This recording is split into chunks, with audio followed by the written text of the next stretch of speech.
دلچسپ سبق آموز کہانی۔ ایک بادشاہ نے کسی بات پر خوش ہو کر ایک شخص کو یہ اختیار دیا، وہ سورج غروب ہونے تک جتنی زمین کا دائرہ مکمل کر لے گا وہ زمین اس کو الاٹ کر دی جائے گی، اور اگر وہ دائرہ مکمل نہ کر سکا اور سورج غروب ہو گیا تو اسے کچھ نہیں ملے گا۔ یہ سن کر وہ شخص چل پڑا۔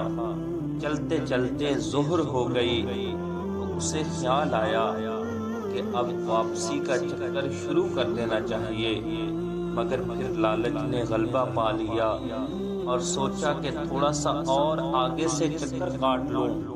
پھر واپسی کا خیال آیا تو سامنے کے خوبصورت پہاڑ کو دیکھ کر اس نے سوچا کہ اس کو بھی اپنی جگیر میں شامل کر لینا چاہیے۔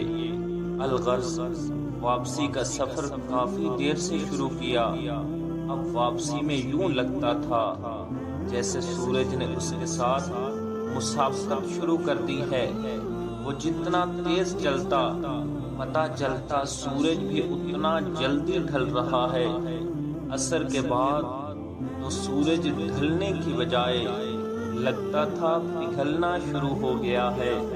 وہ شخص دوڑنا شروع ہو گیا کیونکہ اسے سب کچھ ہاتھ سے جاتا نظر آ رہا تھا۔ اب وہ اپنی لالچ کو کوس رہا تھا، مگر بہت دیر ہو چکی تھی۔ دوڑتے دوڑتے اس کا سینہ درد سے پھٹا جا رہا تھا، مگر وہ تھا کہ بس دوڑے جا رہا تھا۔ آخر سورج غروب ہوا تو وہ شخص اس طرح گرا کہ اس کا سر اس کے سٹارٹنگ پوائنٹ کو چھو رہا تھا۔ پاؤں واپسی کے دائرے کو مکمل کر رہے تھے، یوں اس کی لاش نے دائرہ مکمل کر دیا۔ جس جگہ وہ گرا تھا اسی جگہ اس کی قبر بنائی گئی اور قبر پر کتبہ لگایا گیا جس پر لکھا تھا، اس شخص کی ضرورت بس اتنی ساری جگہ تھی جتنی جگہ اس کی قبر ہے۔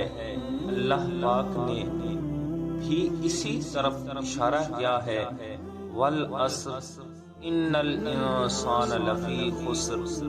آج ہمارے دائرے بھی بہت بڑے ہو گئے ہیں، چلیے واپسی کی طرف سوچتے ہیں۔ اللہ پاک ہمیں موت سے پہلے موت کی تیاری کی توفیق نصیب فرمائے اور خاتمہ بالخیر فرمائے، آمین ثم آمین۔ اگر آپ کو ہماری یہ ویڈیو پسند آئے تو ویڈیو کو لائک اور چینل کو سبسکرائب ضرور کریں۔